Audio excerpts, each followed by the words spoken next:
2025. And of course, this is Dominion Television, your channel of choice, where inspiration meets entertainment. Today, the 15th of March, and of course, it's a chilly Tuesday morning. Samson Balogun is my name. My name is Abby Dickinson. All right, you look stunningly beautiful, if I may put it that way. Oh, Samson. I guess I'm going to get one of these glasses. Well, good to see you again, Samson. Right, Tuesday. Wow, we're back here. We thank God. All right, that's what we do. Always give thanks to God. Yes, no matter what. Giving us the opportunity. Samson, what do you have for us today? Well, we'll be talking about something really serious, something that has always been, in the news. And as sometimes when it happens, it's something that saddens me so much, and that is a recurring tanker explosion, on our highways and of course in some places. The most recent incident happened around 3 p.m. at somewhere along Lagos Ibadan Express. It's been a very tough one there for those residents, with destruction of a lot of properties worth millions of naira.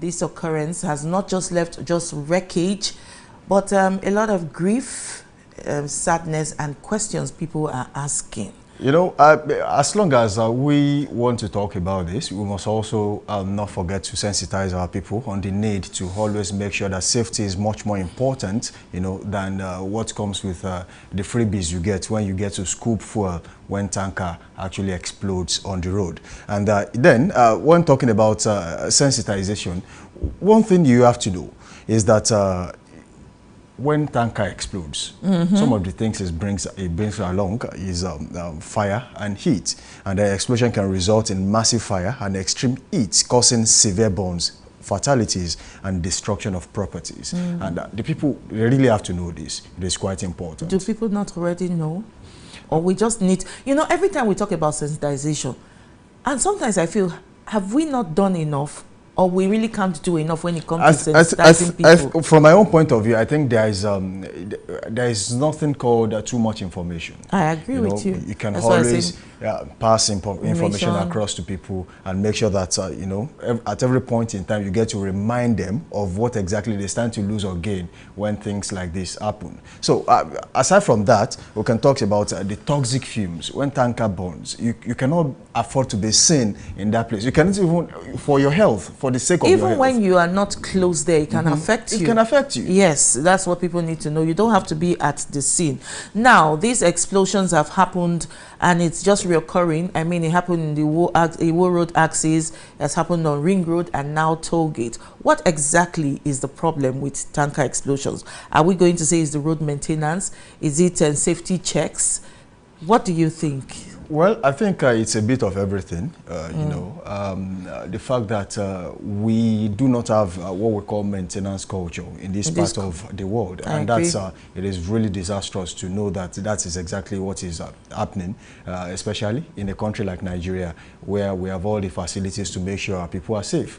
And to know the fact that sometimes you see trucks on your roads and you realize the fact that probably the brake is not effective or probably not even there at all, and you see them passing wedges just to make sure they stop these vehicles from probably overrunning the road.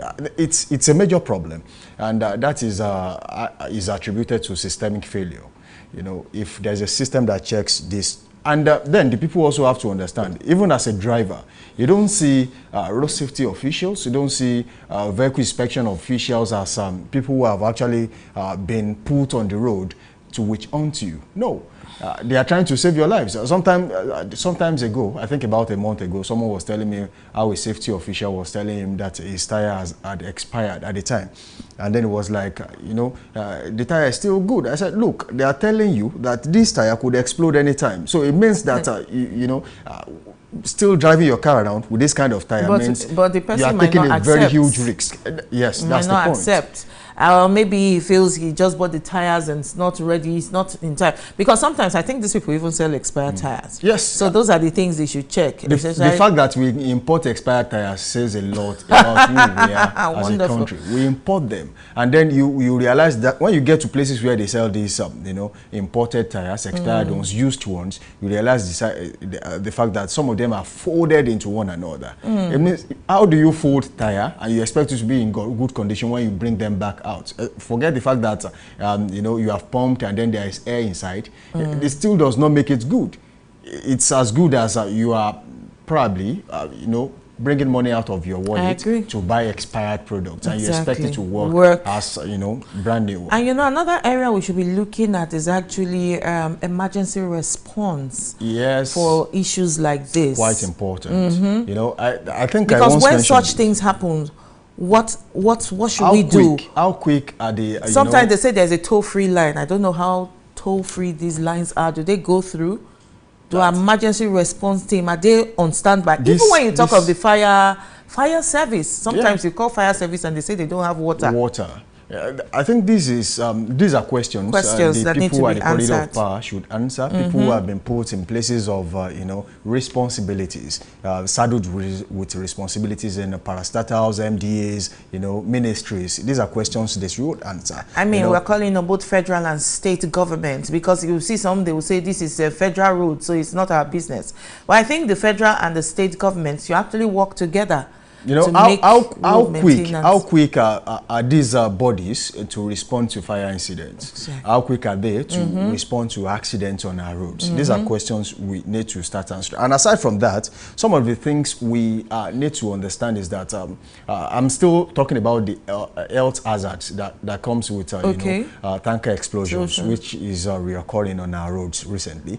Is the fact that it's when a tanker explodes, it sends shock waves, and some of us are not really when we talk about health, some are hypertensive, if asthmatic. You are asthmatic. These are things you should look out for. And then as an asthma patient, you don't join them in scooping fuel when tanker is, you know, explodes. So these and more are things you should be looking out for. You shouldn't even be found at that scene at that period. It is even dangerous. Loss of life, loss of properties. It shouldn't even be found there. Stay safe. Well, our heart goes out to all the people who lost properties. I pray God will see you through and you recoup or recover all that you have lost. And that takes us to the next topic on you know, today's edition of Daybreak Live on Dominion Television, and that's the topic that catches the heart and the wallet of every Nigerian. Every Nigerian. You know, the ever-rising cost of living. Oh, wow. It's a topic I know you'll be interested in. Oh, wow. Just yesterday, I was also talking about this. Honestly. It's crazy. It's really crazy, from bills. I mean, do you know even as little as what they call pure water? It is so expensive now. Is the pure water even pure? One sachet is now 50 naira. Which is very saddening. There used to be a time when it was so cheap that you know, you could I don't know, for as low as 5 naira you get a sachet of water and you'll be okay. In fact, the size at the time, if they tell you it is 50 cl, don't check it. It is 50 cl. But now you find 25 cl being sold at 50 cl. You will see how it's small. The price is so high. Exactly. So we'll be looking, and you know, I think Labour is going in for increase. Yeah, they are looking into renegotiation of minimum wage. I think I mentioned that. I think probably last week. Yesterday, we talked about it yesterday. The fact that see, people tend to ask me this question: why do you always compare the minimum wage to a bag of rice? See, I always do that because for me, I think for a family of 4 or 5, there's nothing bad in you being able to afford a bag of rice and just put it somewhere in your home. It tells you that there's food security. You always know that, okay, when I get home, there's something I can quickly fix for my kids. And then if the fact remains that, see, some of us don't really understand that buying in bulk actually saves you a lot of money. It does. But then how do you buy in bulk when you earn so low? Do people still buy in bulk?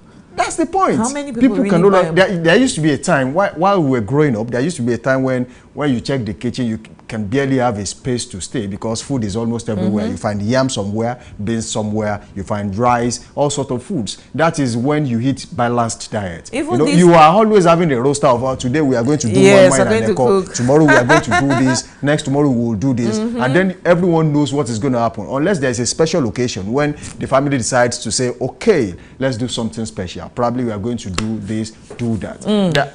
amala that is now, you know, something very expensive now, that people can barely buy yam flour and keep in the house, is one thing that used to be a delicious delicacy that families will come even and when do it comes to Ibadan, people will say once you're in Ibadan, food is cheap. Food is cheap. But I don't see food being cheap anymore. Not cheap. A lot of people have stopped eating certain foods, you know, because now it is expensive. You can't go for what you really want. Just survive at least. It is what you can afford now. These days, people don't eat, and you say, make I speak on for PG. You don't belle full. Belle full for where? Just find a way. Just put something in your stomach. Now. It's not about if you are. You know, before you say, are you satisfied. okay? Anyway, the rising cost of food prices and other commodities is really, really, really not serious just food now. So we That's can why I said also other like digress to transport fare. Transportation, bills.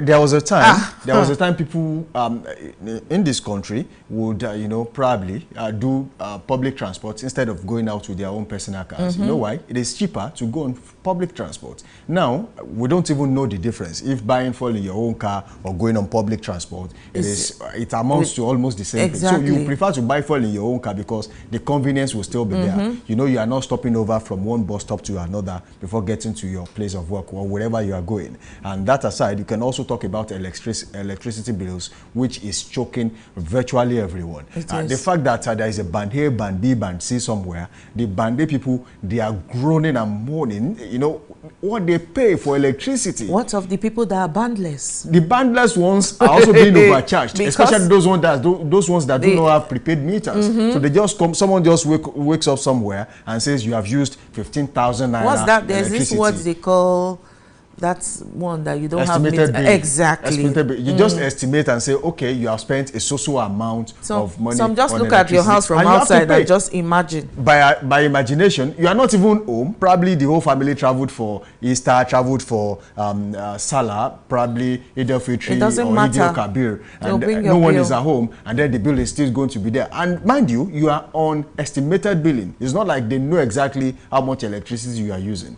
but then the bill will still come. Now, my point exactly, even with the increase, if the wages, they work on it, renegotiate and increases, will it solve the issue? Because in this country, from what I see, when wages increase, the prices of commodity increases too. Well, then we'll be back to square one. I think it's one topic we'll discuss for another day. What Nigerians do to Nigerians. It's a topic for another day. The fact that people who sell in the market understand, oh, they are earning more, then they begin to, they try to milk you, and the little you have gotten from the government, they want to take it from you. So that's a topic for another day. Because this takes us to the next thing on the show this morning. Because we're looking at economic stability, we're looking at practical policies to be in place.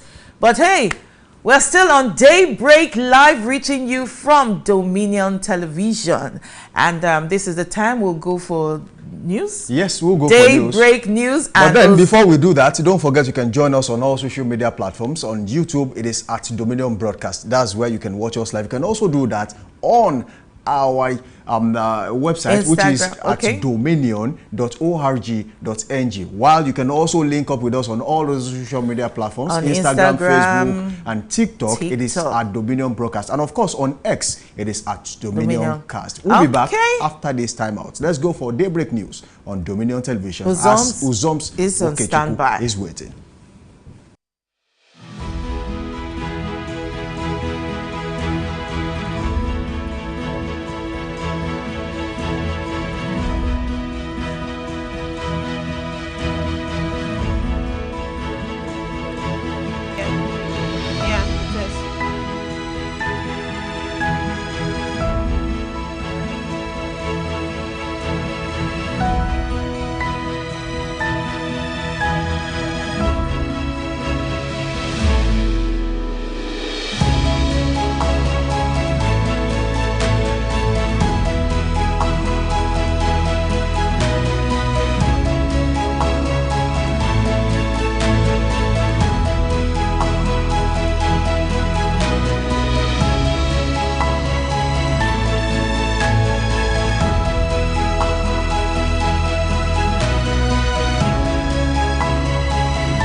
morning. This is Daybreak News on Dominion Television.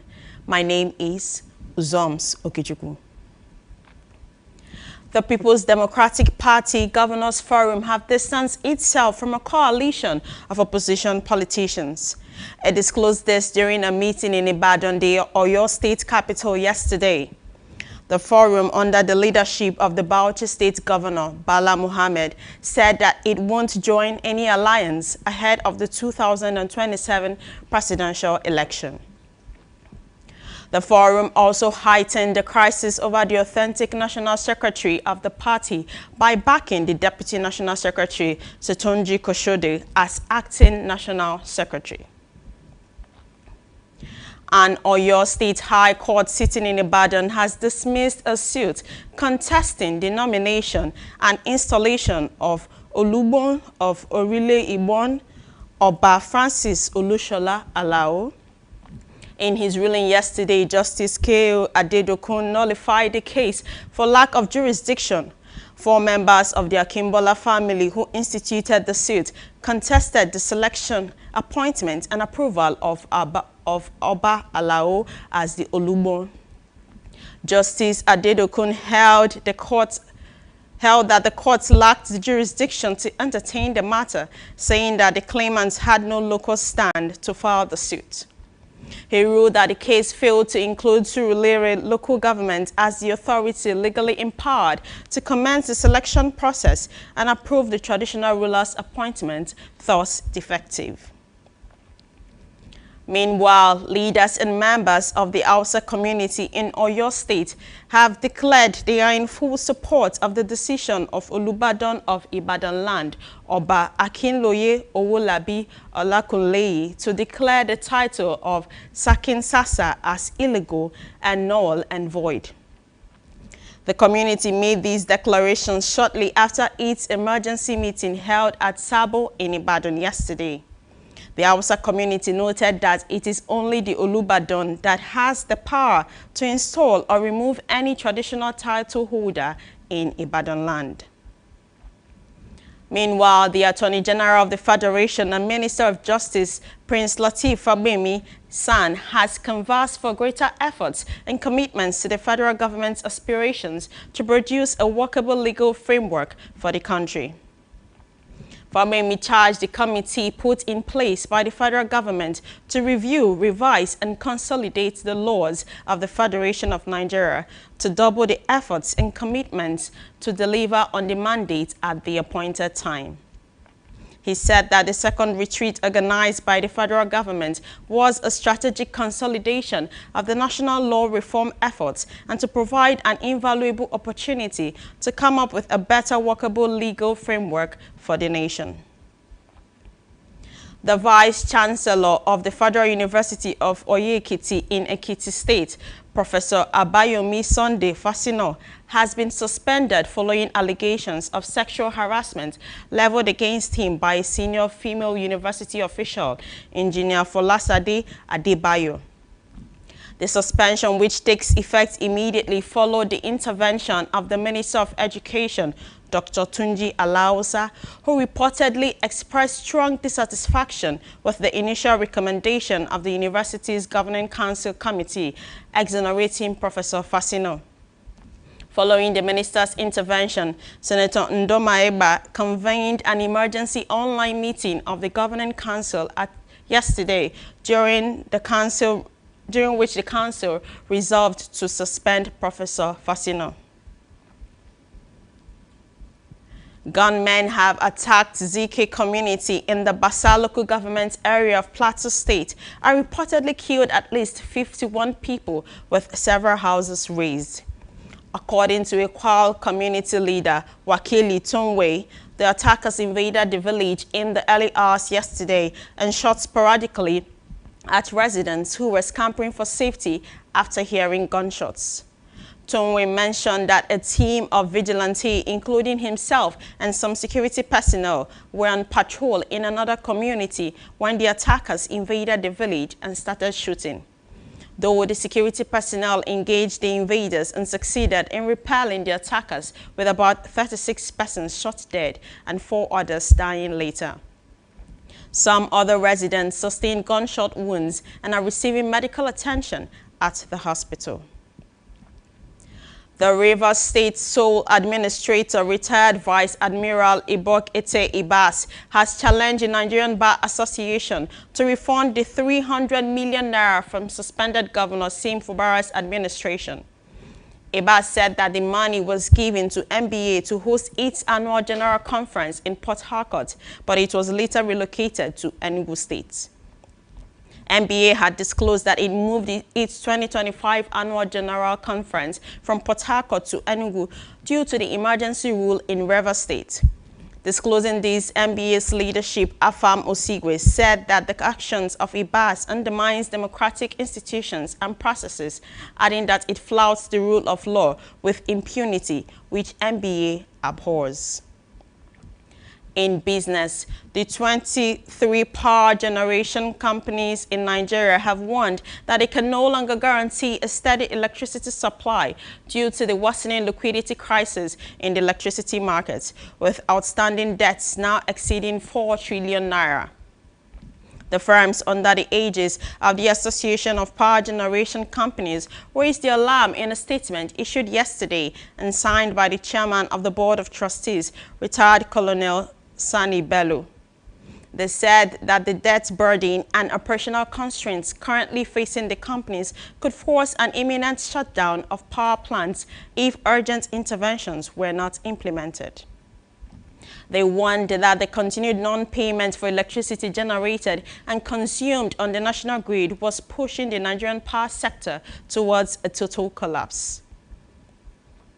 Talking sports, the Nigeria Football Federation has denied reports circulating on social media that it owes former Super Eagles captain and coach Christian Chukwu the sum of $128,000. This was disclosed in a statement by its General Secretary, Dr. Mohammed Sanusi, describing the allegations as baseless, stating that there is no record of any outstanding debt to Chukwu within the Federation's financial records. Chukwu served as head coach of the Super Eagles from 2002 until 2005, when he was relieved of his duties following a 1-1 draw against Angola in a FIFA World Cup qualifier held in Kano. Sanusi further challenged anyone with credible and verifiable evidence of any outstanding payments owed to Chukwu or any other national team coach over the past 20 years to present such documents. You can visit our website on www.dominion.org.ng to listen to us live and interact with us. You can also follow us across our social media platforms, Facebook, Instagram, TikTok, YouTube, and LinkedIn at Dominion Broadcast and X at Dominion Cast. That ends Daybreak News. I am Uzoms Okechukwu. Back to Samson and Abby. Good morning.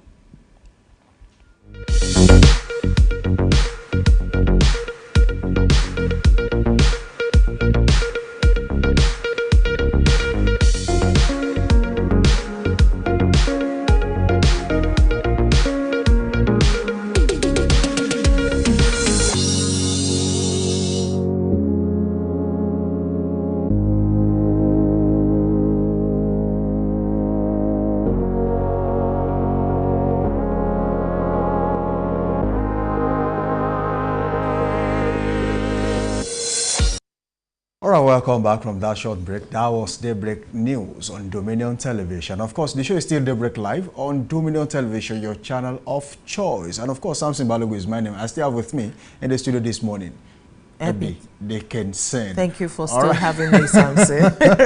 All right, we'll go straight to the next segment on the show this morning, and that's the newspaper review segment where we'll bring you the major stories on the pages of the newspaper, as we do every morning. All right, we are going to start this morning with Leadership newspaper. And of course, the president of the United States of America, the POTUS, is still in the news this morning. And that story is on page 24. Says, Trump threatens new tariffs on smartphones. All right, that story is there. You know, majority of these smartphones, they are from China. Some are from, you know, other countries. Also, we have phones from America too. But then, you know, majority of them are, you know, being done and of course produced in China. It means that it is still a battle of China, America, Africa, scrambling for who gets what at what time as regards, you know, the world economy. Is Trump not doing too much? Well, I think at this point, I feel he came prepared. You know, he knew exactly what he was coming to do. He knew how he was going to do it. He had the plans. And then coming to, you know, reeling out these policies at this time, here and there. It shows that he has been looking for ways to just make sure that he gets back at some countries and make sure they pay if there's anything they actually did in the past. But then, away from that, we take another story here. Okay, this one says PDP governors reject Atiku El-Rufai Obi's coalition. You can find this on page 4 of the Leadership newspaper. With the rider, open doors to new members, fix NEC meeting for May 27, condemn insecurity in Borno, Plateau, Katsina and Edo states. Okay, still talking politics on Leadership newspaper this morning, and that brings me to this particular story. 2027, don't replace Shettima. APC begs Tinubu. Okay, so it is the permutation and combination for the next election has started already. And who guess what at what time, as I said earlier, is already happening. And of course, some APC caucus are already saying, look, if we are going to win the next election, please just leave Shettima as your VP. Probably, there has been, you know, rumors in one corner or the other that the president might decide to drop Shettima. Because I'm like, where is this coming from? Where is this coming from? This could be, as a rumor, heard from some corners. We don't know. But then every truth actually starts with a rumor. So we wait until this actually unfolds. If the president is going to choose Shettima again, he's going to go with someone else in the next election. That is left to be seen. Okay, still in the front page of the Leadership newspaper, Jankos threaten total shutdown over 4 trillion naira debt. Total shutdown. The last time we talked about electricity in Nigeria, we talked about Gencos, Discos. We have too many bodies that has to do with electricity in the country right now. And then at one point, we'll be talking about Discos not doing the job right. And then the time will come, we're talking about Gencos not generating enough electricity. Or maybe at the point Genco said they are generating more than enough, but then Discos are not being able to distribute enough. It means that when Gencos generate and Discos cannot distribute, it means that electricity is going to be channeled to other places. And that's one thing I've been asking questions. If we don't have 24/7 electricity in Nigeria, why do we have to give other countries electricity? It's a question that the government must answer. We are very generous people. We are very generous, but then if Nigerians are suffering and the businesses are shutting down because we do not have the electricity we need or they serve as a country, because I don't see a reason why we cannot have 24/7 electricity in Nigeria. We've got, you know, virtually everything we need. We've got water, we've got the space for, if you are going to install solar panels, you know, like a farm of solar panels, we've got the space, we've got land. What are we waiting for? If we are going to do another form, even if we are going to source electricity from the wind, I think we still got the land to install these. Samson. See, and start from the wind. Yes, we've got the land. We've got what we need to do. It's just the willpower to do it that is lacking. It is missing. And that's what, you know, if anyone is coming into power right now, that's what we'll have to check. If, you know, do you have what it takes to do this for the country? I've always said it. If you are coming to power, you don't have to have 7-point, 13-point, 20-point agenda. See, it is you trying to do too much. Pick one, do it, leave it for someone else to come and do something else. I think with that, we'll continue to grow. And then we must also maintain the maintenance culture. If we don't have one, so we cannot say we should maintain. Let's say we must imbibe and inculcate maintenance culture, continuity. Those are things we actually lack here. You can come to power because the other administration belongs to a different party. You leave the project that the past administration is doing, and then you start your own afresh, just because you want your name to be mentioned. I think there's one thing President, during the time of President Muhammadu Buhari, one thing he did that I felt, yes, he tried as a person. There was a rail track that was being done by the Goodluck Jonathan administration. He made sure he finished it, regardless of who started it or who ended it. At least Nigerians are enjoying that right now. So it's one thing we should always try to do. Okay, away from that, we take another story. this morning, we have implemented 95% budget in FCT. That's coming from the former governor of Rivers State, Nyesom Wike, right there. Of course, if he's saying this, maybe we should also do some digging and see exactly what is going on in Abuja. 95%. 95%. That's a lot. That figure is a lot. It's a lot. Because we talk about budget implementation in Nigeria, you realize by the end of a whole year, you might be saying 45, 50, maybe. Sometimes, most of the times, I've seen less than 60, 70% when it comes to implementation. Yes. So what happened to the rest? Is it financial constraints? Nigerians should know, okay, we budgeted to spend 40 trillion naira on economy. We could not do that because we could not make so amount of money. Our next amount of money was borrowed. I think there should be, public information given to people to know exactly where they stand. Enough of hearing figures and then there is no document to back it up. I think that is what Nigerians should be looking out for. See, transparency in everything we do in the country. Oh, transparency. Okay. This one says MultiChoice reaffirms commitment to Nigeria. You can find this on page 27 of the Leadership newspaper, and also on page 17, Kano to reopen 10 boarding schools. All right, I'll take this story before we leave Leadership newspaper this morning. Again, bandits kill 49 in fresh Plateau attack. That story is on page 16. Of course, there's a rider in another newspaper that says clerics are beginning to ask questions. What exactly is going on in our land? That takes us away from Leadership newspaper this morning, and then we land on the Nigerian Tribune. 51 fear killed in fresh Plateau attack. That's what I was talking about earlier. It's something disheartening. Here we have 49. Of course, as at the time Nigerian Tribune was reporting the story, it said, the death toll has risen to 51. Killings in Benue, Plateau State, genocidal war that is coming from MPF. Of course, it's an inexcusable security failure. Amnesty International. And then the other rider says, resolve underlying communal issues in your area. Tinubu tells Plateau government. I think that speaks a lot. It speaks a lot about what is going on. I think the president has probably done a little bit of background checks and realized the fact that these are issues that should have been solved by community leaders. These are issues that should have been solved by so much smoke people. As it is now. Yes, people who are the corridor of power. Most of the times you see places in Nigeria, having communal clash, all because of border, a line that divides one community to the other. Oh, this street belongs to us. This particular part of the community belongs to us. I think the government should have a firm grip on where a particular land ends and where the other one starts. So that gives these communities, less to fight over. You already know the government has told you it does not belong to you, so there's nothing to fight over. It is the job of the responsibility. While Nigeria was being divided into states, into regions, I think some of the things that were done is to know boundaries.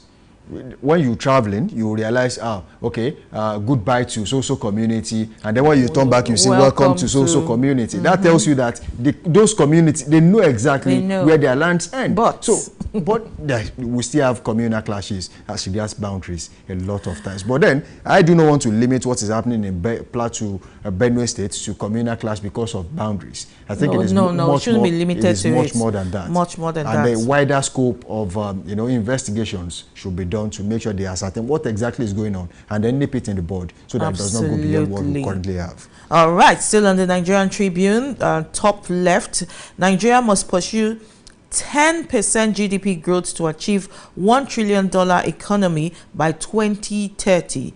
This is coming from the GMD and UBA.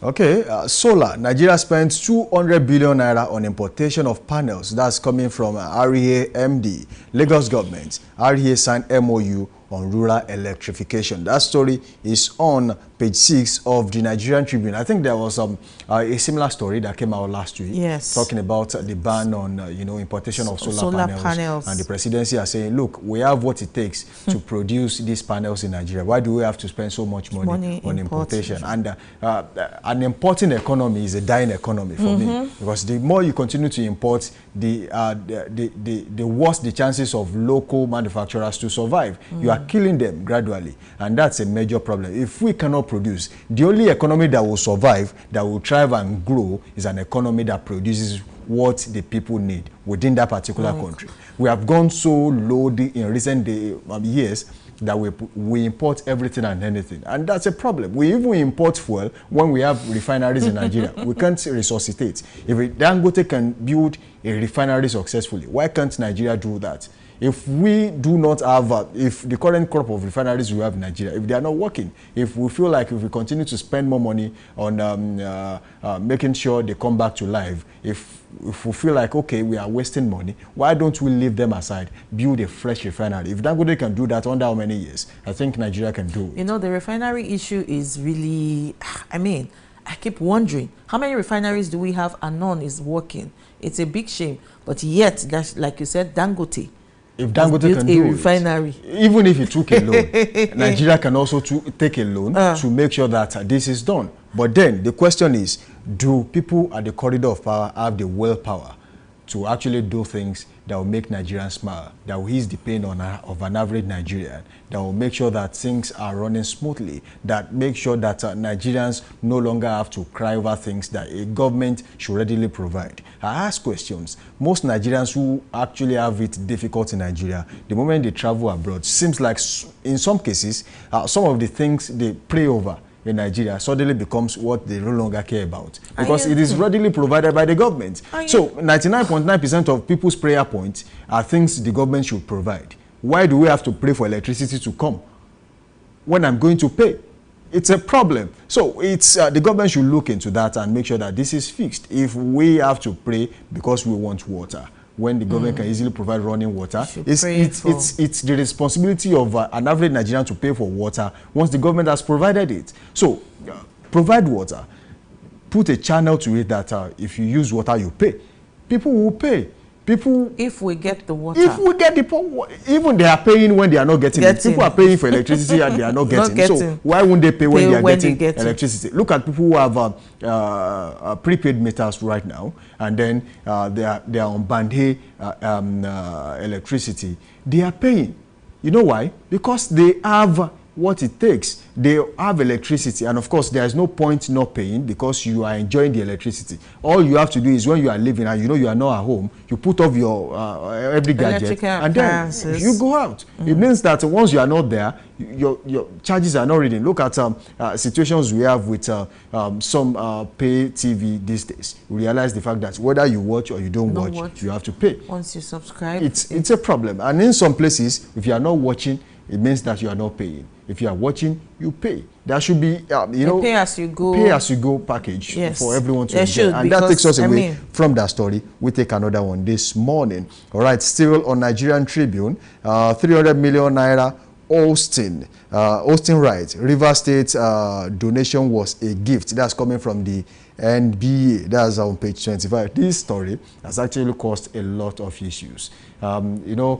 When the River State Governor, Siminalayi Fubara, was suspended and a state of emergency was declared in that part. Some of the people were so vocal about what exactly is going on in River State. The NBA was, at the forefront. And then when that happened, in Nigeria, if you don't want to be seen or you don't want to be investigated, just leave the public scene. I think you will be safe. So now the people are saying, okay, you got 300 million naira from a former governor of River State. Let me not say former governor, because he's still the governor. Still the governor, just is on suspension. On suspension for 6 months. So it means that we can call him the suspended governor of River State. Now, the 300 million was a gift according to the MP. And people are saying, oh, you got money from him. There's no point. See, we understand if you are supporting him. We understand if you are on his side because you got 300 million. And then they have come out to say this morning, look, the money we got was a gift. So if it was a gift, if it wasn't, it's one thing that more investigations will find out. But I mean, they say it's a gift. Well, according to... Can't they be gifted? According to what some people... All right, this story is actually on all the major headlines for today. PDP governors say no to coalition, dump Anyanwu and Ude Okoye. Named deputy national secretary in acting capacity, vowed to support Fubara till the end. Party to hold national convention in Kano late August. You can find the story the Nigerian Tribune on page 15. All right, that takes us to the New Telegraph this morning. And of course, the major story on the New Telegraph this morning says PDP governors reject coalition, condemn emergency rule in Rivers State. And of course, we've got a rider. A state chief magistrate resigns over quasi-military leadership. And of course, state government demands a 300 million naira refund from NBA over confab relocation. And then money from Fubara was a gift. Association replies Ibas, which is who is the current sole administration in Rivers State as we speak. Okay, still on the New Telegraph at the bottom left, political leaders don't deserve praise. Clerics are corrupt and dishonest, says Kaigama. You can find this on page 2. Wow, interesting. Okay, away from that, we'll take this one. Take decisive steps to end insecurity, Kalutex tells FG. That's on page 2 of the New Telegraph this morning. And also, okay, we've actually seen this Tinubu others probe of Plateau crisis to identify perpetrators. Okay, we'll take this foreign story. Zelensky to Trump, visit Ukraine before deal with Russia. That's on page 4. You know, the back and forth between Russia and Ukraine has not ended. Recently, Zelensky had a meeting with President Donald Trump almost after he was sworn in as President of the United States for the second time. And of course, you could tell when Zelensky was coming out that, you know, that particular meeting did not end well because it was written all over his face that, you know, something was happening. And that is one thing you would want to read more about today's New Telegraph. That story is on page 4. You can get a copy of the New Telegraph and read further. Okay, also on page 4 of the New Telegraph, federal government uncovers fraud in student loan fund disbursement. Should we even be discussing this? This is, you know, it's a policy brought on board by this administration to alleviate, to take students out of the pain of struggling to pay their tuition fees. And then to know that there is a fraud in that already, a policy that has not even lasted how many years? It's so sad. It's really sad. Very sad. And of course, blackout looms as Genco strengthens shutdown. Over 4 trillion naira debt. Thorn reconnects 132 kilowatts Owerri. Outdoor transmission line grid. That's on page 5 and 7 of the New Telegraph this morning. Okay, also on the New Telegraph, just before we leave, cashless POS sustains growth as transactions up 300.8% to 10.49 trillion. Wow, yeah, so many people have lost hope in getting monies from their, you know, from the ATM machines. They would rather do that via the POS now because it is quicker. They are almost, in fact, we have more POS stands than we have ATMs. And you know, in some areas, you don't even find banks. You don't find banks. ATMs come to the rest. In fact, I've been to towns where there were no banks, and if there was one, it was practically not functional. So it means that they will rely solely on POS operators for financial business there. And of course, we go straight to the Punch newspaper this morning. Argon calls out AGF on LG autonomy stalemate. That's on page 7. I think you know, it's a case of you wanting to save a person, and then the person tells you, look, I don't want to be saved. Just let me be. Let me be. So exactly. The AGF and the presidency are doing everything within their power to make sure that you know, Argon and of course local government chairman you know, autonomous. They are on their own, and of course they can do projects that, you know, that is in line with the kind of budget they get from the government. Now the question is, if we continue to go like this, how do we extend the dividends of democracy to the people at the grassroots? Because the closest government to the people is local government. I do tell people that a local government, for me, is powerful to an extent that a governor needs them to actually win an election, because you have to relate back to the people. And of course, the arm of government, that part of government that deals closely to the people, is the local government. So every governor wants a grip on the local government. They want, because if you want to have the structure of a particular local government or a particular state, you make sure you get hold of all local government chairmen. Make sure they are on board with you. They are on the same page. And that's exactly what is happening. So that's why we see so many state governors unpicking, you know, their preferred candidates to lead local governments, and then that gives them the structure of that particular state. And then when they are negotiating with the president for the re-election, they say, oh, don't worry, I have all 47 local governments under my control. You are going to win. So it's a negotiation power. So for you to get, in some cases, for you to get your ticket to return as governor, do you have a hold of your local government? Can you give the block of votes that is expected from your state? And then that's why I want to link this together. And you know, there were insinuations that the presidency, at the point the presidency wants a hold on Rivers State. That's exactly why there was support from Nyesom of Wike when this issue of similarly Fubara, the governor, and of course the former governor was happening. It's more or less like people are thinking, oh, the election is coming. If Fubara is not on the same page with Nyesom Wike, it might be a problem for the president's re-election and of course getting the block of votes they actually want from that particular part of the country. So to do that is to break down the structure and then rebuild it again. And to do that, the governor might not be on the same page. Because one thing that is lacking, juxtaposing the politics of the hold and of course what you currently have now, is the fact that we usually, in the past, it was, there used to be a party leader. You know, someone who takes hold of the political party. And then the governor is answerable to that party leader, maybe the party chairman. But now, if you become the governor, it means that automatically the structure of the political party comes to you. Even the party chairman is answerable to you. All power gets transferred to you the moment you win an election. And I think we should, the political party should go back to, you know, what we used to have, the status quo, where someone can call the governor to order. Look, the people are talking. They want this, they want that. Why don't you do this? But now, the governor controls everything. Change is constant. All right, we go straight to another story on the Punch newspaper this morning. Presidency slams El Revival plot to woo Buhari. That's on page 8 of the Punch newspaper. Also from the Punch newspaper, federal government scrambles to avert Genco's shutdown over 4 trillion naira debt. Okay, this story is on virtually all major newspapers this morning, talking about it's all there. And of course we go straight to another story. Nigeria's external debt servicing may eat $5.2 billion, says Fitch. That story is on page 23 of the Punch newspaper. And this is quite interesting, you know, seeing entertainment here with the P Square family, as Peter alleges Jude diverted 1.3 billion P Square earnings.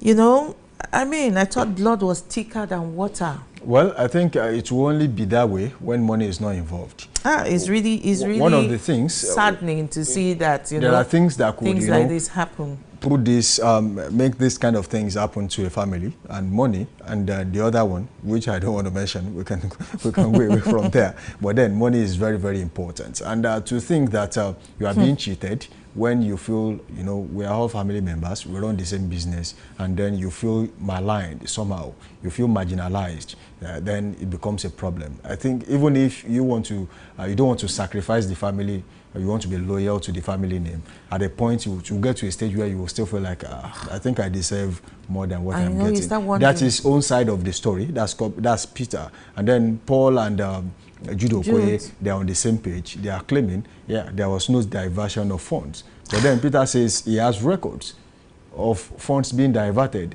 of earnings of this particular group, which is the P Square. The court has the say over what happens, and of course, so if evidences from both sides are presented to the court, I think you know, justice will be done. Wow. Okay, over there, still on the Punch newspaper, Buhari's ex-minister cautions Makinde on successor plots. Okay, that story is on page 3.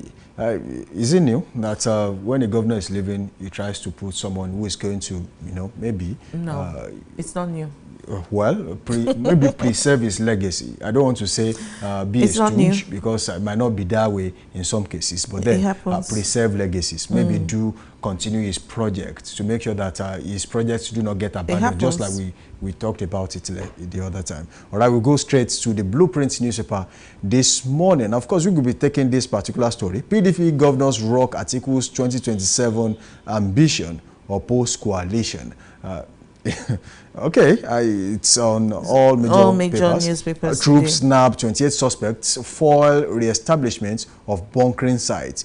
And now that story is also on the Blueprint newspaper this morning. That's on the upper third of the Blueprint newspaper. Also on the Blueprint newspaper, building $1 trillion economy requires planning, clear policy direction. This is coming from the CBN. All right, 8 applicants lose Kwara test come job for failing drug test. I think that is one thing you don't want to hear on a Monday like this, because getting the job, drug test, I'm failing it.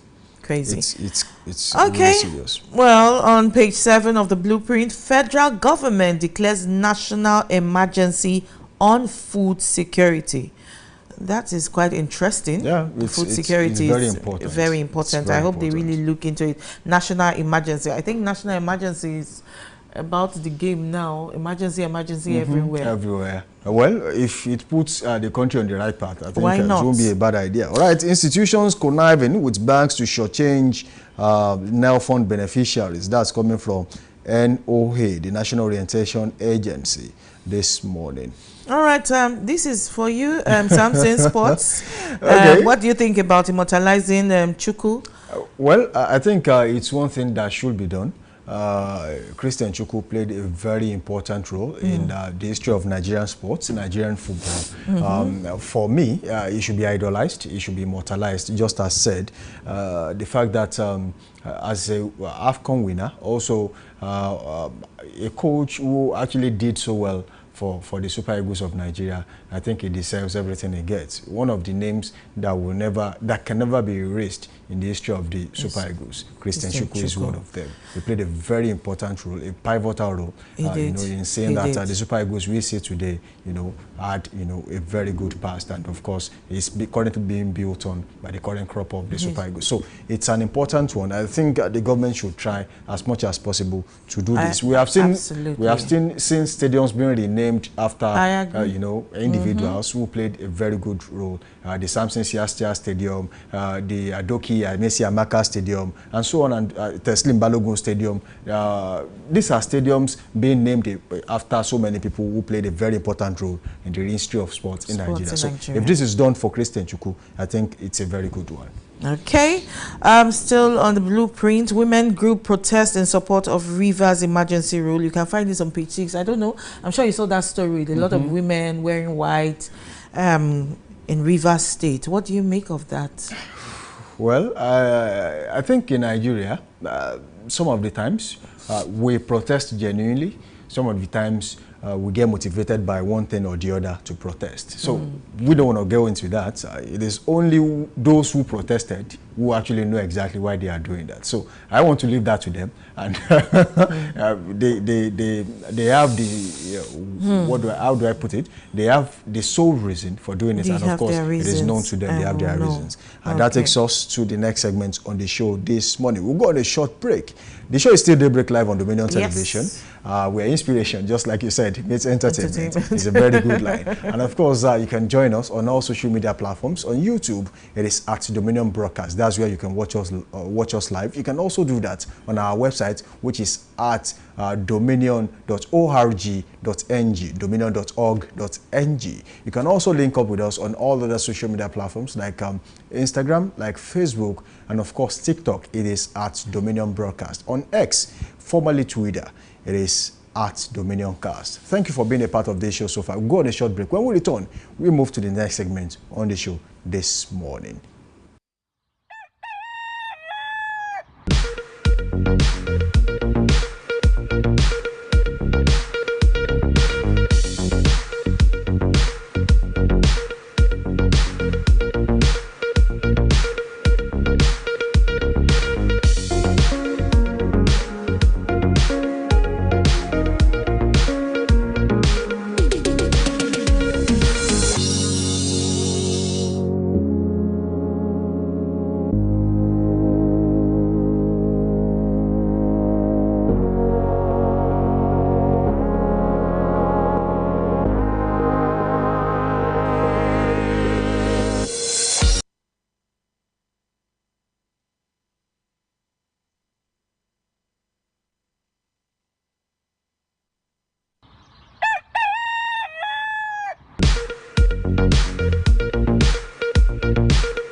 All right, welcome back from that short break. The show is still Daybreak Live on Dominion Television, and this is your channel of choice. This is your morning show where you get, you know, a lot of things. We bring you also several segments where you get to pick one thing or the other. We have done the newspaper review segment, and of course, we are delving straight into analysis. Still to come is sport, and of course, Trend Watch this morning. Of course, we have in the studio this morning, you know, someone with vast knowledge of what is going on in the country, Nigeria, and of course, his name is Abiodun Bamiboye, aka Abe Trotsky. Is the acting national chairperson of Socialist Party of Nigeria, SPN, and of course, is the secretary to the Joint Action Front, JAF, or your state chapter. Good morning to you, Mr. Abiodun. Good morning, Mr. Abe. It is a pleasure. Good to have you in the studio with us this morning. I'm glad to be here too. Okay. There's a lot to discuss this morning, and that has a lot to do with you know, issues and topics that has to do with the people, with Nigerians, day-to-day activities, things that really ordinarily should not bother a Nigerian, but is bothering Nigerians, and that is issue topic that catches the heart and the wallet of every Nigerian, especially people in the labor market, people who are actually you know, working with the government, maybe in private sectors too. And that is the issue of labor, complaining about you know, the current minimum wage, and of course planning renegotiation with the federal government. I want to ask you this morning, for a start, do you think this is coming rather too soon from labor, judging by the fact that the current minimum wage was just negotiated a few months ago, and of course implemented a few months ago. It has not even gotten to where we think renegotiation should come on board. But then we're having it now. Is it because of the economy or labor only trying to, you know, convince the government, saying, look, let's get this first, then we are coming back later? Your take on this? Well, I think the move by the Nigerian Labour Congress, I guess, probably with the inclusion of Trade Union Congress, is a welcome one, because when you look at you can still call it a newly approved minimum wage of 70,000 naira, is far from what is needed, I mean, to address the economic needs of Nigerian working people. All of us know what happened. You know, when the price of petrol was increased. From my own calculation, that increment, I mean, at that time was not less than 400% compared to what we used to buy it. And the cost of living and the cost of goods and services following that development also went up beyond the imagination of many Nigerians, such that to survive in this country, you need nothing less than minimum of 300,000. So if a minimum wage of 70,000 naira is approved for Nigerian workers, it clearly shows that what Nigerian workers require to survive is far more by, you know, from that. But of course, the Nigerian Labour Congress and Trade Union Congress came to that, I mean, made that consideration.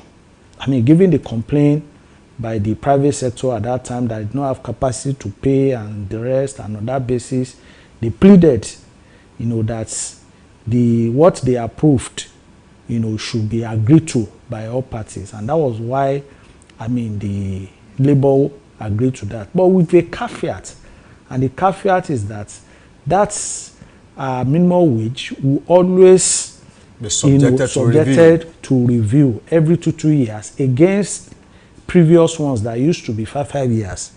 And not only that, that's the rate of inflation will also be a crucial factor in determining the minimum wage. Take for instance that if the rate of inflation increases the next day following the approval of a new minimum wage, that's the likelihood that labor will also, I mean, put on the table again the need for the review will not be ruled out. And I think when you look at the rate of inflation last year compared to what we have now, you agree with me that there's an increment. So if Labour at this time is now making a move for an upward review of minimum wage, I don't think they have gone, I mean, they have done anything outside the agreement reached with the Nigerian government is still within the agreement, in the confines of the agreement, and I think that's why I say it's a welcome development. But beyond that, like you rightly pointed out in your introduction, as we speak, out of 36 states, over 20 states have not even commenced the implementation of the 70,000 minimum wage. So if you are talking of the need for a review, upward review, I think the starting point should be the question of how do we compel those who are here to commence implementation to commence the implementation immediately. So it is after that, we can now be thinking of an upward review, because without that, workers themselves will not be enthused with any struggle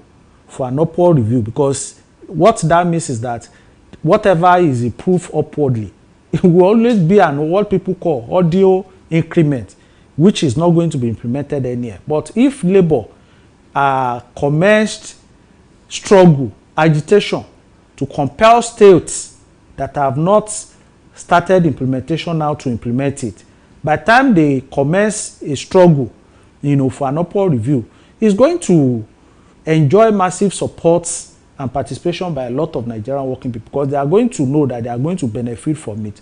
But if nothing is done, with those who have not currently implemented, some states have not implemented. So that's exactly what I'm saying. Like I said, over 20 states. But labor is already renegotiating. Yeah, so the question of talking about renegotiation, what will happen to those states that have not even implemented the last 70,000 minimum wage? The point I'm making that will they be able to pay? As much as the move is welcome, it has to start with an agitation to ensure that states that have not commenced implementation now are forced to do so. The question of whether they have capacity to pay or not, it's another thing. I believe that there's no state in Nigeria that doesn't have capacity to pay minimum wage of even 200,000-300,000 naira. Talking about paying 200,000-300,000, some states have not paid. But the question is, do you think labor is putting the cart before the horse? They should have enforced or maybe agitated for some states that have not paid to actually pay the 70,000 minimum wage before asking for more. Well, I think the two are not mutually exclusive. And what I'm saying is that the struggle for the implementation can also be linked with the struggle, for an upward review, if labor is serious. What they just need to do is to go on a 48 hours nationwide strike with protest to compel the states, that have not commenced implementation. And you think that will solve the problem? It's going to. They've been going on strikes. What have these strikes brought about? What has come out of the strikes? A lot of the strike of labor have yielded a lot of results. And though the results may be far below the expectation of mass of Nigerian working people.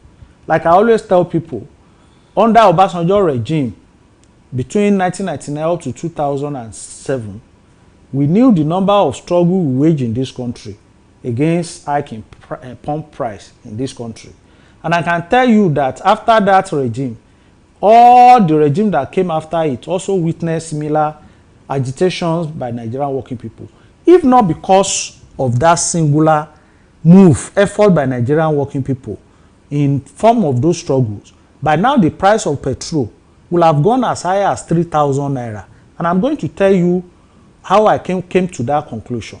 When this regime came in 2023, the first pronouncement is subsidy is gone, something that led to over 400% hike in the price of price of petrol, such that what we used to buy, at 197 naira, a day before, jumped to 500 naira. And the expectation was that, as usual, labor will struggle. They will reduce it maybe to 300 naira. But when the labor did not lead Nigerian people out, who are angry, who are willing to, to embark on a concerted struggle to compel the government to reverse the price of petrol, the government got emboldened. In less than 2 weeks, it went from 500 naira to 650. In less than another month, it went to 750. Before we know what is happening, it jumped to 1,000 naira, from 1,000 to 1,250, and so on and so forth. So, and what that means is that if not because of the head back governor movement that broke out, barely some months ago, the price of petrol as we speak will have gone as high as 2,000 naira. So, but the fact that some Nigerians are still coming out to resist, to build a resistance against these anti-people policies of Nigeria, continue to serve as a caution, to the regime. And that is why they have not taken it beyond the level it is now. So, if anybody think the struggle does not pay, maybe that persons have not taken that, binocular mirror to view, to understand, some of the gains struggle has won in the past. Talking but about industrial actions in Nigeria, do you think it has had any effect on the government? Do you want to say that ASUU strike have not yielded a lot of? Go to all the universities. Can we say industrial action is the best way to make the government do what you want them to do, to compel the government to do whatever it is you want them to do? It's always been the last resort. Ordinarily, if not that we have government that's highly insensitive and irresponsive, that industrial action shouldn't, be something that workers should always be joyful of embarking on, because it's destructive, the process of production, whether you like it or not. But when you have a government that is not sensitive, that is not listening to the needs of the workers, and the workers have is the legitimate right of workers to embark on industrial action in order to ensure that their condition, their aspiration is so met. We're saying that the government, they don't listen, or the people are not speaking out as they should. People are speaking out. People are speaking out, though the agitation is somehow disjointed, has not been somehow, that's not been, a joint effort. And that's why we always call on the Nigerian Labour Congress and Trade Union Congress to always play its historical responsibility of leading Nigerian working people who are angry. Before we leave that topic, I want to ask you these questions. You are very fast with labor. You understand them in and out. There are some states, which we mentioned earlier, that have not even paid the 70,000 minimum wage. So what happened? Some of these states struggled to pay 18,000 minimum wage at the time. They failed or maybe struggled to pay the 30,000 minimum wage. It is 70,000 minimum wage. Some of them are still struggling to do that. Is it the will of the governors in those states to do it that is lacking? Or the fact that they don't have the resources to do it? That is one. Two, labor is fully represented in those states. They have labor leaders in those states. What are they doing? What is their responsibility to make sure they pressure the governors in those states to satisfy the workers? Yes, what is if you cannot pay the minimum wage, how do you get benefits, bonuses? What is responsible for non-payment of minimum wage in states that are yet to commence implementation to now? It's not because they do not have resources to pay, like I was trying to say the other time. It's because they lack that political will to do so. And that is unconnected with the fact that these are capitalist governments whom their interest is not that of the collective interest. It's never the interest, it's not that of the public interest. Their interest is private and personal interest. And that is why when election is coming, they can do everything in order to ensure that they got re-elected, because they know that it's a means of stealing public treasury for them. Then, for instance, there's no government and governors today that should say that I couldn't pay, a minimum wage of 70,000 naira. Because when you look at, for instance, what they call security votes, it is one of the way through governors steal public treasury. And if this this security vote alone is, because many people don't know what is security vote, it's not that a particular amount has been approved from Abuja that each state should be taken as minimal as a security vote. what the state does. And that is why many of these state governors are even the instigator of crises in their various states, because they want to instigate those crises to use that to justify the increments in their security vote. What they do is that every allocation that comes to the state, they will just set aside some particular amount of money, and they say that that's what they are spending on security of the state, and nobody questions them. And that is the corruption in the highest order. And if this, what our position in Socialist Party of Nigeria and Joint Action Front is that that particular amount of money should be abolished and begins to be invested in the area of needs of the people. Don't forget that securing lives and properties of the people is the sole responsibility of the governor. So is the chief security of each state. The question is that in Nigeria today, all of the security votes that these governors have been taking, what can we show for it in terms of security? You are the security officer of your own house. You are going to buy dog. You are going to mount fence. You pay security due in your street. At the end of the day, one governor is setting some money aside, money that's supposed to have been used to build school for your children, to build hospital for yourself and construct road for you. And now be saying that he's setting this aside for security. Where has that money gone to? What can we show for it? That is one point. There are some offices that these governors, spend huge amount of money, public money on, that are not constitutional and lawful. Take for instance the office of the first lady, of whether at the federal government, at federal level or state level or local government level. It is unconstitutional. They are not constitutional. These are offices that is not known to law. But these governors continue to, this government across level continue to spend people's money on them. So if that kind of offices is scrapped and the money, spent on those frivolities are do they execute projects? It's go and look at, for instance, our mama na your mama song that came out recently in Asaba was a product of one jamboree program organized by the first lady, where billions of public funds were wasted for nothing to show for it. When you move away, and we have also been saying it, that if all the political office holder, from president to the councillor, in the first instance, these people did not need salary, because they eat free food, they live in free house, they use free car, free fuel, so they do not even need money for anything in the first instance. But even despite that, even if they want to be placed on any salary at all,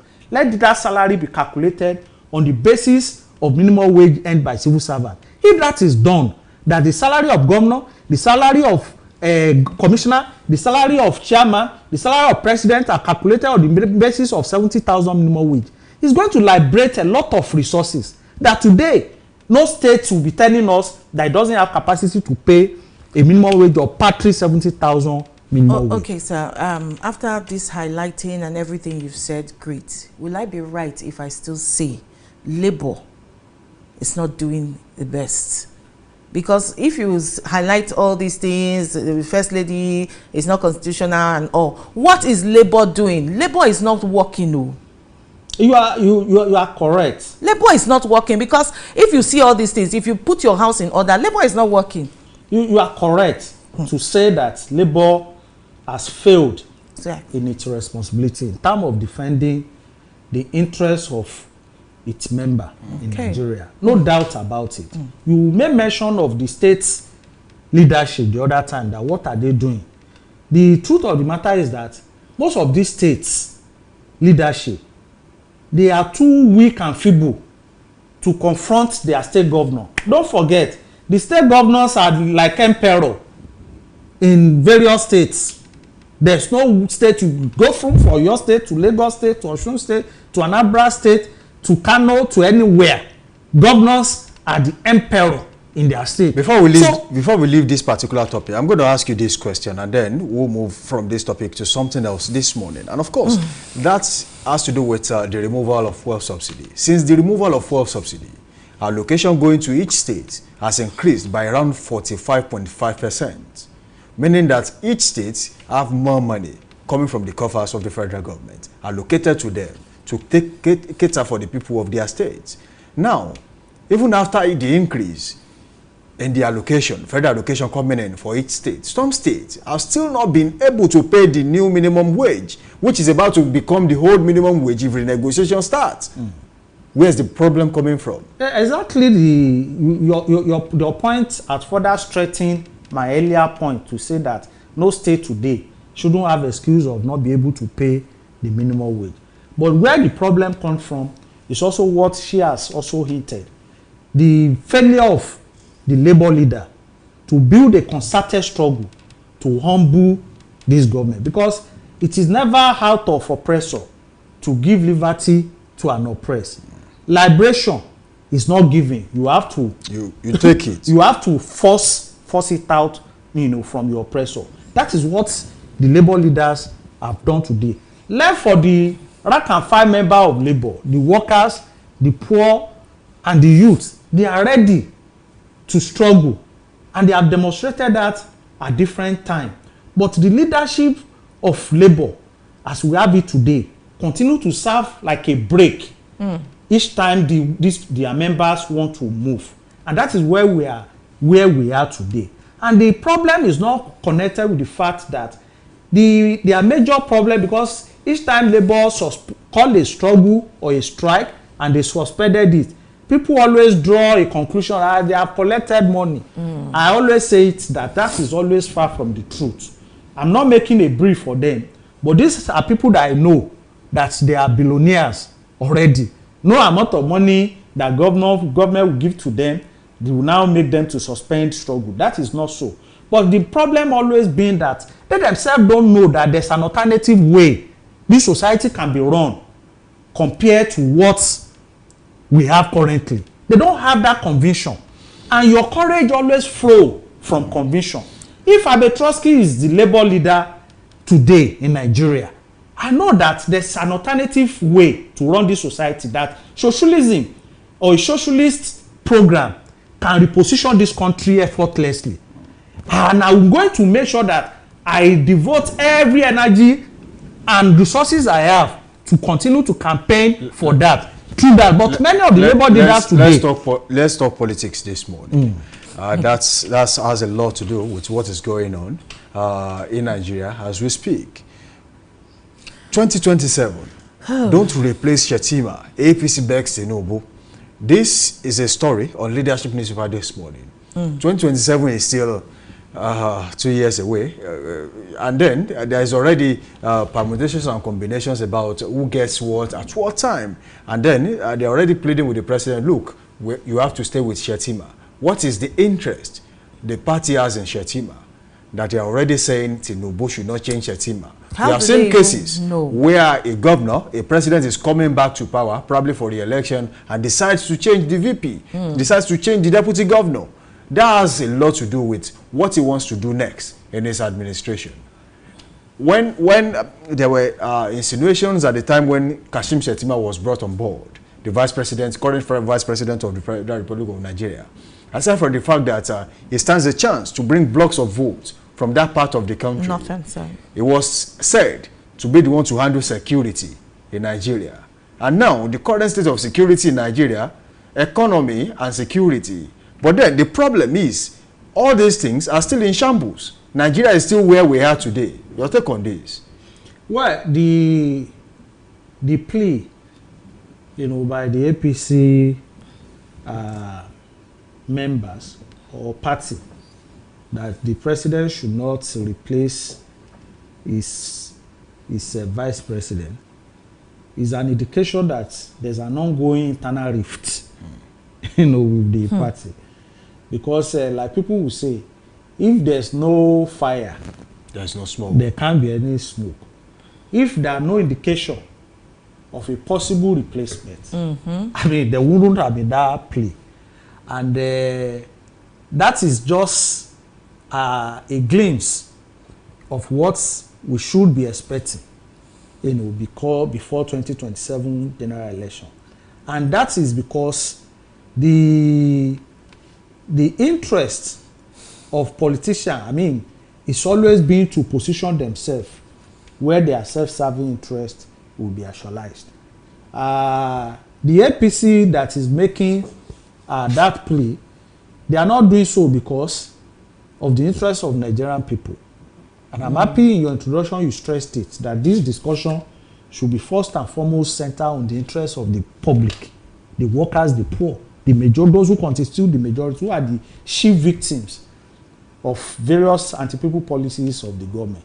And so therefore, in discussing, responding to your question, they will be, the center of my response. And that is why I said that none of the interest, all of the, like I said, the statement is a reflection of a brewing internal crisis within the party.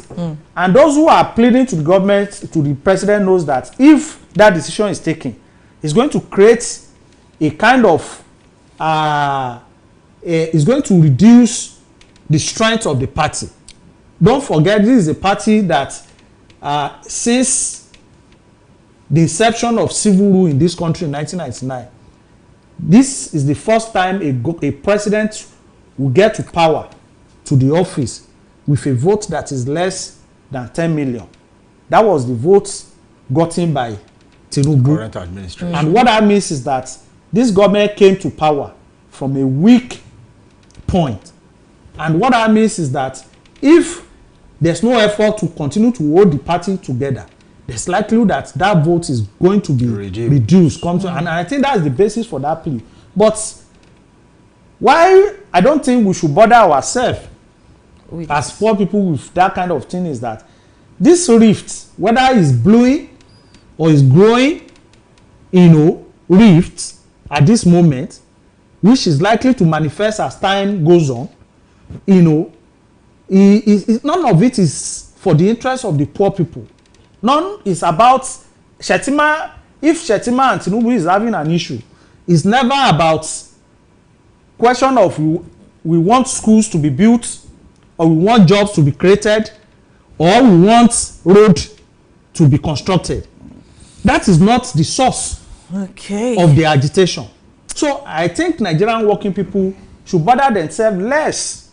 Still talking politics. Let me join this topic this morning. And of course, that has a lot to do with the former vice president of Nigeria, Atiku Abubakar, and of course the coalition. As PDP governors reject Atiku El-Rufai Obi's coalition, open door to new members, fix NEC meeting for May 27, condemn insecurity in Borno, Plateau, and Katsina. Now, we are going to talk about the politics part of this particular story, which is where the permutation for the next election is already on. El-Rufai is fighting tooth and nail. El-Rufai is fighting tooth and nail to make sure that he brings so many people on board to join him in the fight. Don't forget, El-Rufai almost became a minister under this administration, only for the House, the Senate to reject, his nomination. And of course, after all of that, he wasn't given the appointment. But the fact still remains that the APC is there, the PDP is there.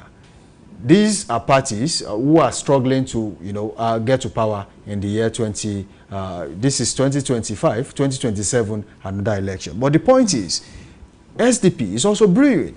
Don't forget, Labour Party had a lot of votes in the last election. What we are saying now is the permutation and combination. In what way do you think is going to affect the existing political parties and, of course, the ruling APC in Nigeria? Well, I don't see how it's going to affect them. And the reason is that as far as I'm concerned, I only categorize a party, to be opposition only if he has an alternative program to the program of the ruling party. Because when you look at, first and foremost, all of the parties that are coming together in this opposition or in this coalition, they are parties that, in terms of program, in terms of policy, they are not different from APC. They are either former members of the APC or the PDP. Even before we go to the characters, individuals that constitute this party, let's even talk about the philosophy, the program of the party itself. It's not different from that of APC. Talk of PDP, talk of SDP, talk of, or even Labour Party. None of them is coming out to oppose privatization. None of them is opposing deregulation. None of them is opposing commercialization of social services. And these are policies that is responsible for all of the crises we are facing as Nigeria today. I can only categorize a party as opposition if that party is saying no. As a different ideology. That instead of privatization, let's continue to talk of public program. Instead of commercialization, let's government continue to play its social role in terms of funding education, funding health, so that education will not become a commodity that we buy for our children. And none of this party has this alternative program. So in the absence of, party having that alternative program to the ruling party, I don't see any one of them to be opposition. They are same of same. The difference between them and the opposition is the difference between 2 drops of water. And you agree with me that there's no substantial difference. So what I'm saying invariably is that in terms of program, this party, they are one. We have one party. So when people are saying that we must not want one party system in Nigeria, we have one party system already. Because all of them subscribe to the same policy. Why you move away from that? In terms of individual, you rightly said it. Where was Atiku in 2020, in 2003? Where was El-Rufai in 2015? Which party was even Seyi Makinde in 2017? All right, let's go on a short break. We'll be right back after this time out. We'll go on a short break, and then when we return, the show continues. It is still Daybreak Live on Dominion Television. We'll be back after this time out.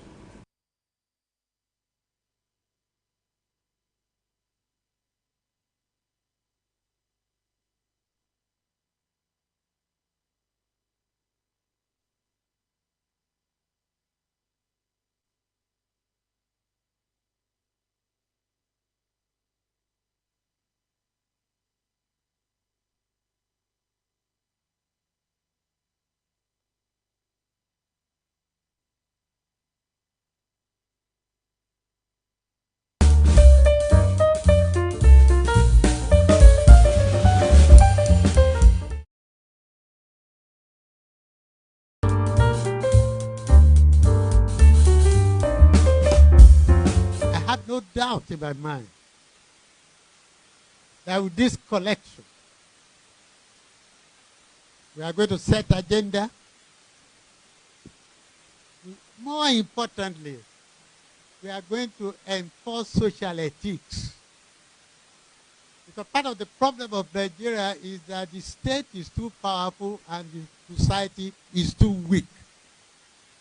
So when the state begins to misbehave, the weak society has no power to hold them into control. So we begin to do social ethicizing. So we not only report, we will not only inform, we will also set agenda. Back from that short break. The show is still Daybreak Live on Dominion Television. Don't forget, this is your channel of choice. And of course, you can watch us live on our website, dominion.org.ng, dominion.org.ng. And of course, you can also watch us live on YouTube. It is at Dominion Broadcast. You can also join us and link up with us on all the other social media platforms, on Facebook, TikTok, Instagram at Dominion Broadcast, and of course on X at Dominion Cast. All right, the show continues, Daybreak Live on Dominion Television, and I still have with us in the studio this morning, Abiodun Bamegboye. Betrosky is the acting national chairperson of the Socialist Party of Nigeria, SPN, and of course is the secretary of the Joint Action Front, JAF, Oyo State chapter. Of course, we've been talking about Nigeria, we've been talking about politics, and of course, let's talk a little bit about Nigeria as a producing economy. What effect does it have if we become permanently an importing economy? What effect does it have on us as a country?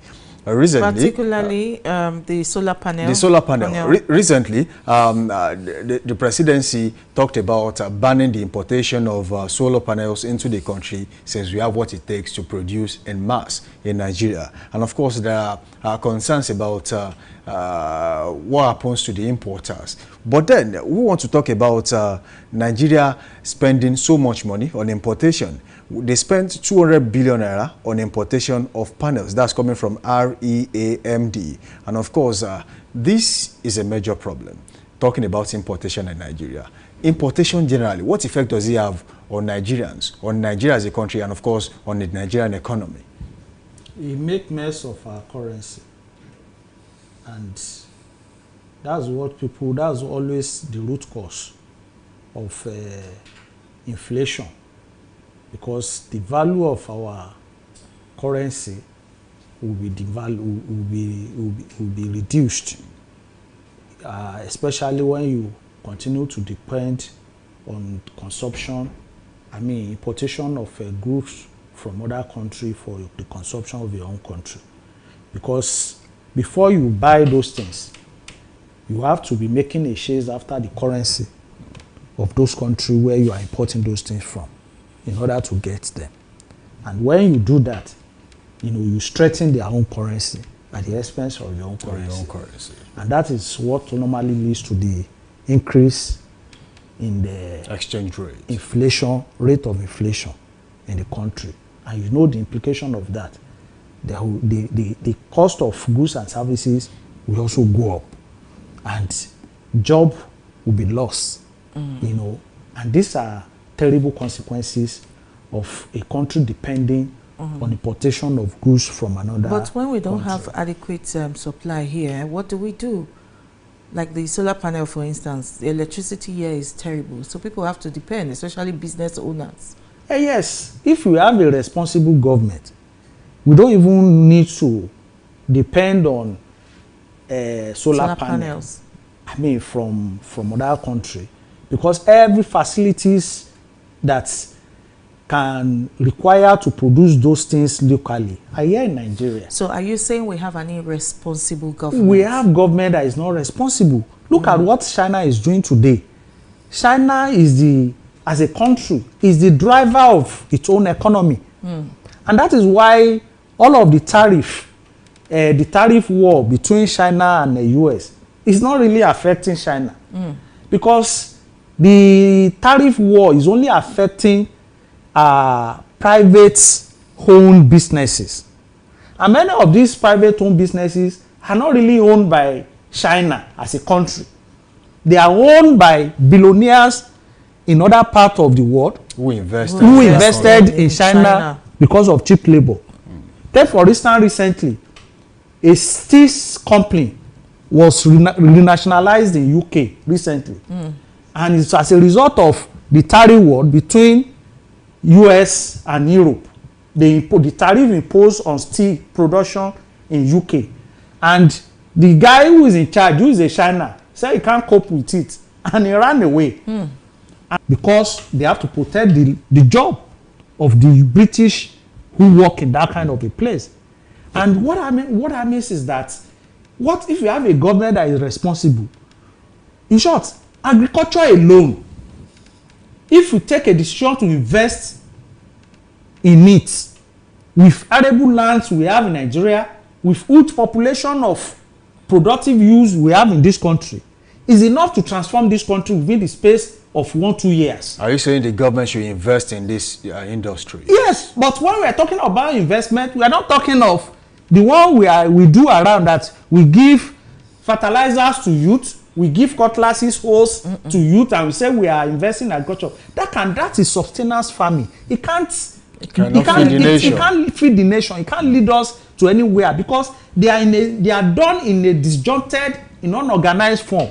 We need an organized, mechanized farming, that we can take a decision that, okay, in the next 2-3 years, we want to invest in production of tomato, production of pepper, tomato of yam, rearing of chicken. Are Nigerians ready for this? Nigerians are ready for it. I will tell you why Nigerians are ready for it.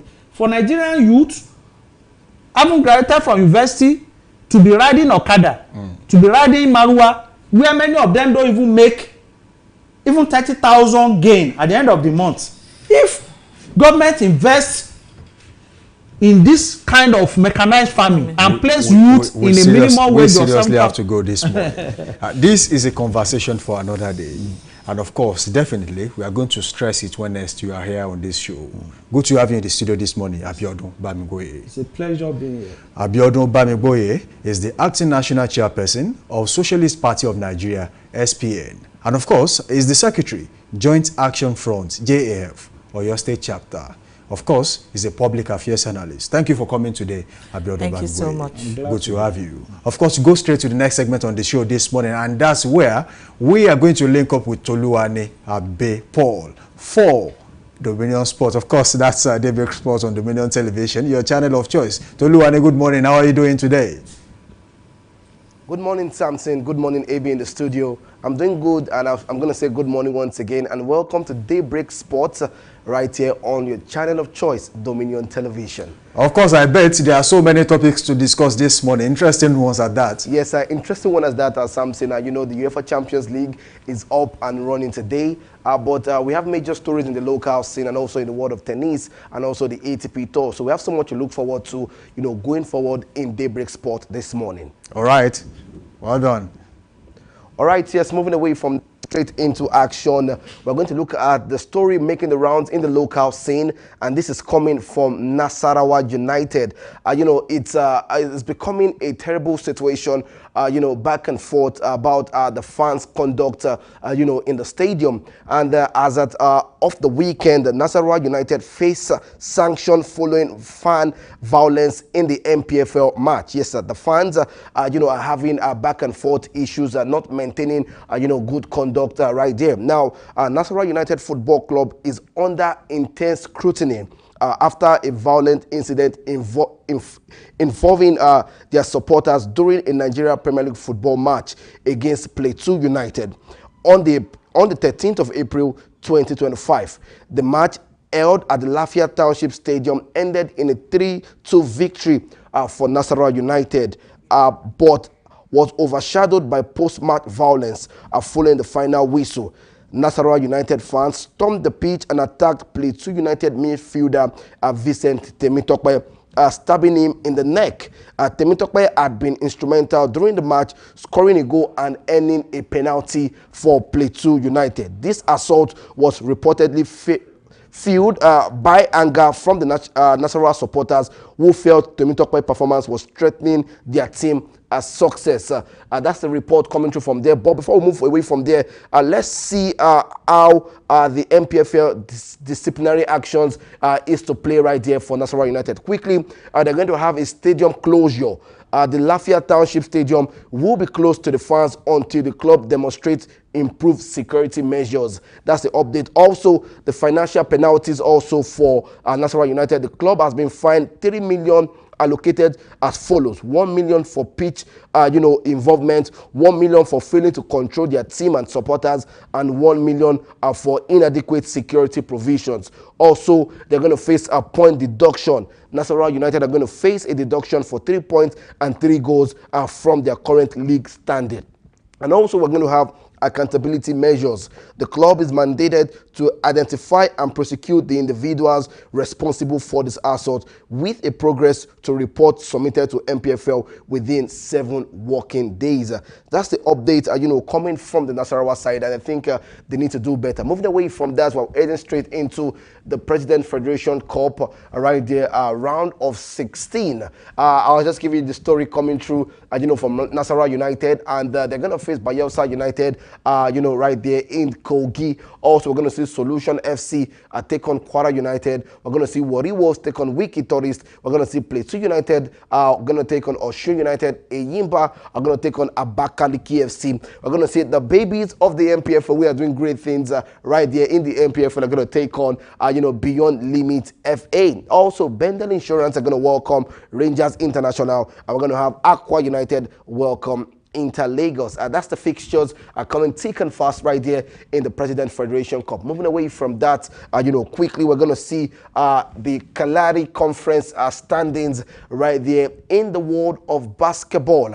Amazing things are happening. I remember yesterday I said River Hoopers have been able to gain ground going into the playoff right there in Pretoria, South Africa. But right now the standings are Al Ittihad of the Egyptian side, also with having to win all 6 games are right there for themselves. The River Hoopers also are standing second, and Fuster Rabat, the host nation, Morocco, and also Stade Malien who are out of that competition. Moving away from that, we're going to be looking at the score leaders right there in the conference Kalari League right there. We have M. Aki, yes, with 17.8 points. We have King also on the second standing, and we have Amayo with 16.2. Moving away from the scoring leaders, we're going to have the rebound leaders, those who are giving us the rebounds, positioning right there in the NBA. We have Oli Miska, yes, Oli Miska also with 77.1 point right there, and we have Aki also, 7.7, also doing great things. Moving away from the rebounds, we're going to go straight into the assist leaders, the players who are giving assist for players to get the goal, to get the point, in the basket right there in the Kalari. We have Amayo with 6.6, and also we have Vanels also with 5.3. Moving away from the world of basketball, we're going to move away from the world of basketball, and we're heading straight into the world of tennis. We're heading straight into the world of tennis, where our very own, yes, sir, Aruna Kodri is making us proud. Now, the story coming through is that Kodri Aruna, Nigeria's top table tennis player, is currently competing in the 2025 ITTF World Cup, taking place from the 14th of April to the 20th at the Galaxy Arena in Mako, China. The tournament fixtures 48 players in the men's singles category, divided into 16 groups of 3 players. Only the top players from each group advanced to the knockout stage. Aruna began his campaign with a dominant victory in his open group match, showcasing his skills and determination to progress further in the competition. So big congratulations to our very own, a legend in table tennis, doing us proud right here in China.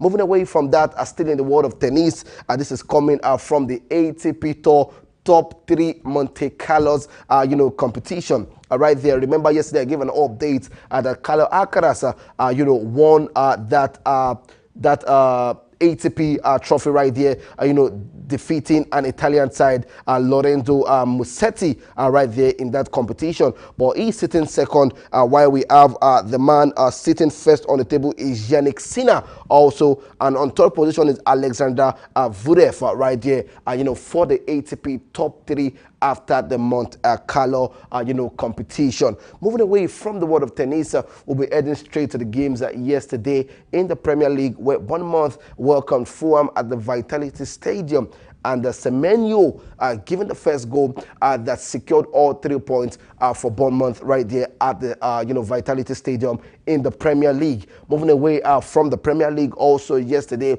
we saw in action in the Serie A, Napoli, we're trying to gain all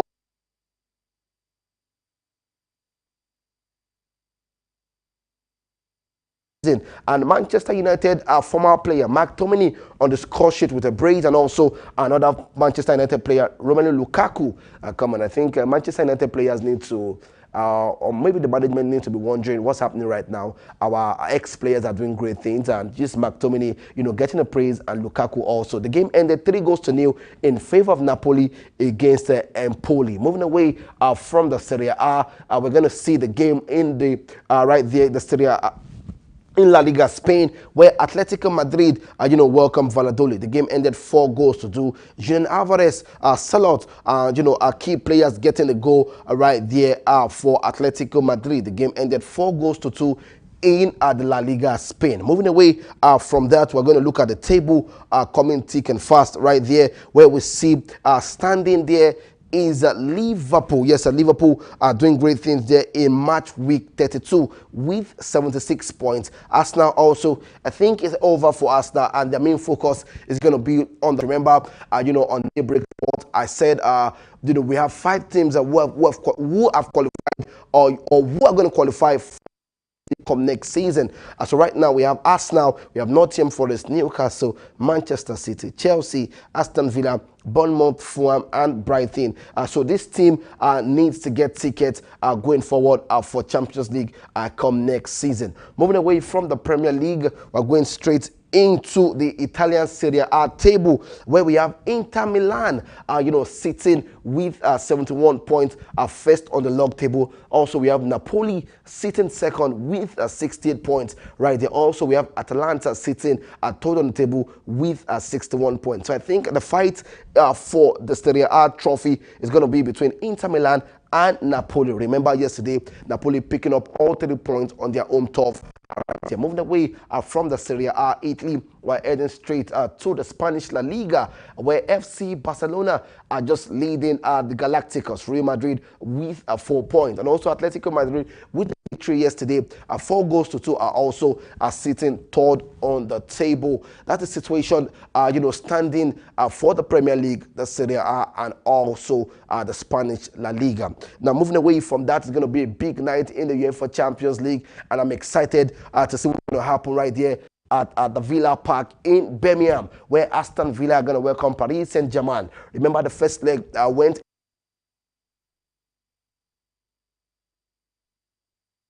also Varatelia and Ousmane Dembele are getting on the score sheet right there. Morgan Rogers with the only goal, for Aston Villa away from home. So all to do, we're going to see a good battle right there at Villa Park in Birmingham in England. So Aston Villa, must see how they can win this game going forward. Also, we have Borussia Dortmund against FC Barcelona. I think it's done and dusted. For me, it's done and dusted because I don't see how, Borussia Dortmund are going to come back from a 4-goal deficit, against, Barcelona, who are in form, this season. So right now, it's Borussia Dortmund. We're going to welcome Barcelona at the Signal Iduna Park right there in Germany. So it's all to do right there, today in the UEFA Champions League quarterfinal stage, second leg. Also on Wednesday, it's going to, because we're going to see Real Madrid, the Galacticos, welcome Arsenal. Now remember, the Galacticos, remember, football, anything can happen. Also, Inter Milan are going to welcome Bayern Munich right there at the San Siro. So we're going to leave this for Wednesday, but our focus today is going to be on Tuesday's game between Aston Villa and Paris Saint-Germain, who are the 13-time champions already of the French League 1, and also Borussia Dortmund and FC Barcelona, where we see Barcelona as a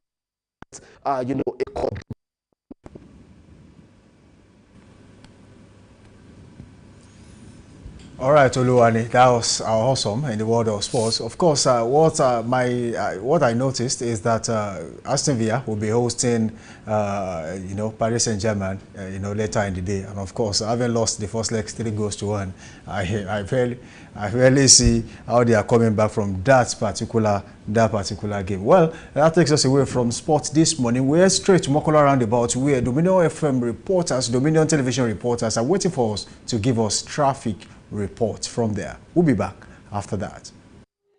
Good morning, Nigeria. Good morning, Ibadan. And of course, good morning from the studio. We are live at Mokola, and obviously we can see that the vehicular movement here is not bad, as cars are moving steadily without too much obstruction. And again, I want to commend on the traffic wardens here for doing a very nice job to have add professionalism to their job in directing the vehicles here to get to their destinations in time. And before going, I would like to enjoin the Oyo State government to pay a very close attention to Mokola Road, as obviously we can see that the road is not very neat. They really need to take to pay more attention to this place and make sure they keep this place clean. And this will be all for the traffic report here at Mokola this morning. I am Richard Ashalu reporting for Dominion Television.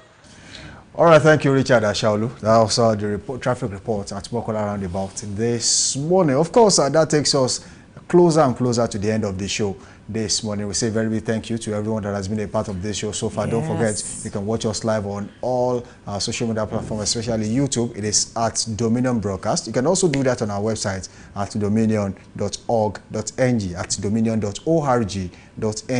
Of course, you can link up with us on all the other social media platforms, Instagram, TikTok, and of course, you can also do that on Facebook at Dominion Broadcast. And on X, it is at Dominion Cast. We say a very big thank you to everyone who has been a part of this show so far this morning, Abby.